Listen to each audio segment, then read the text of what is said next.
रामचरितमानस की अंतर कथाएं भाग 14 में आप सभी का स्वागत है। हम रामचरितमानस के दोहे चौपाइयों में छिपी हुई कथाओं का वाचन कर रहे हैं। अगली चौपाई देखें। तनय जजाति ही जौबनु दयऊ, पितु अज्ञा अघ अजसुन भयऊ। राजा ययाति के पुत्र ने पिता को अपनी जवानी दे दी। पिता की आज्ञा पालन करने से उन्हें पाप और अपयश नहीं हुआ। अब आइए ययाति की कथा सुनते हैं। दैत्यराज वृषपर्वा की पुत्री शर्मिष्ठा गुरुपुत्री देवयानी और अन्य सुंदरी कन्याओं के साथ एक सरोवर में स्नान कर रही थी। सबने अपने वस्त्र घाट पर रखे थे और तालाब में प्रवेश कर एक दूसरे पर जल फेंकते हुए जल क्रीड़ा कर रही थीं। तभी उधर से पार्वती के साथ भगवान शंकर निकले। उनको देखकर सभी कन्याएं सरोवर से निकलकर अपने अपने वस्त्र पहनने लगीं। जल्दबाजी में राजपुत्री शर्मिष्ठा ने गुरुपुत्री देवयानी के वस्त्र को अपना वस्त्र समझकर पहन लिया।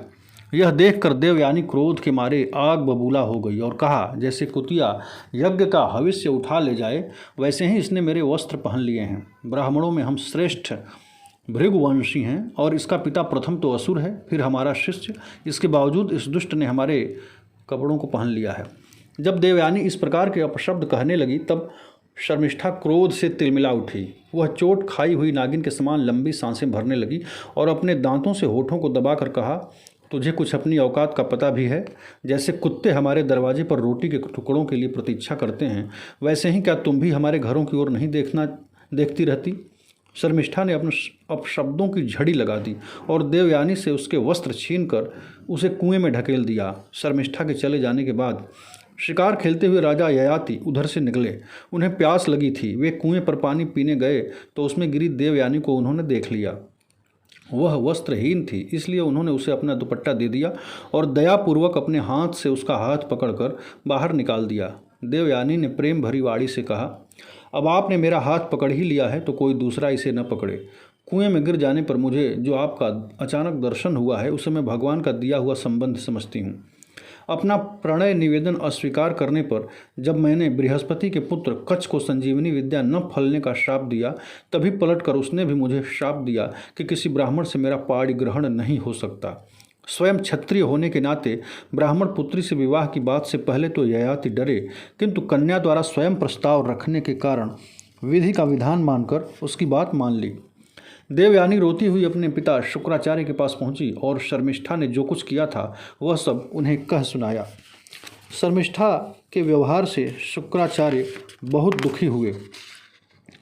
वे पुरोहित कर्म की निंदा करते हुए कहने लगे कि इसकी अपेक्षा तो खेत या बाजार से कबूतर की तरह कुछ बीन कर खा लेना अच्छा है।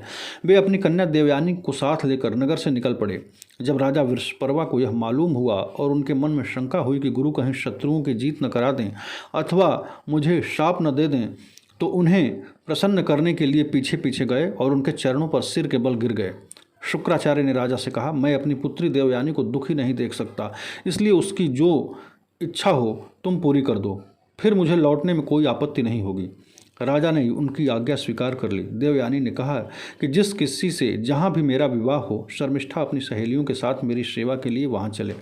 शर्मिष्ठा ने अपने परिवार का संकट देखकर देवयानी की बात स्वीकार कर ली। वह अपनी 1000 सहेलियों के साथ दासी के समान देवयानी की सेवा करने लगी।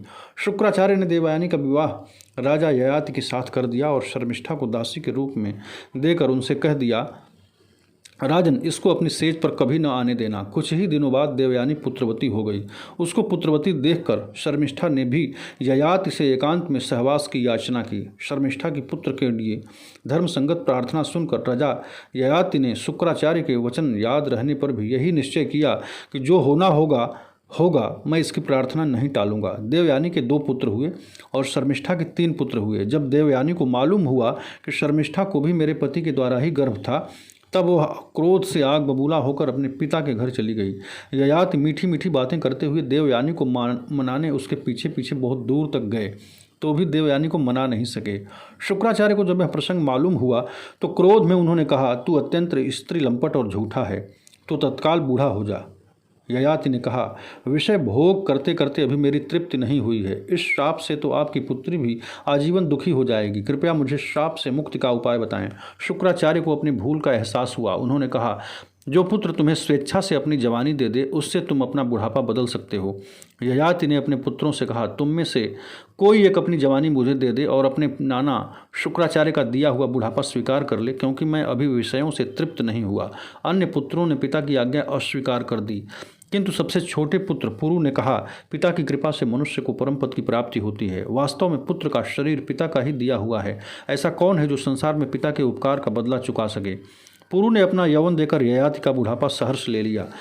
1000 वर्ष व्यतीत होने पर राजा को विषयों से वैराग्य हुआ। उन्होंने पुरु की जवानी लौटाकर उसको राजा बनाया तो ब्राह्मणों ने उनसे कहा कि राज्य बड़े पुत्र को देना चाहिए, न कि छोटे को। आपको धर्म का पालन करना चाहिए।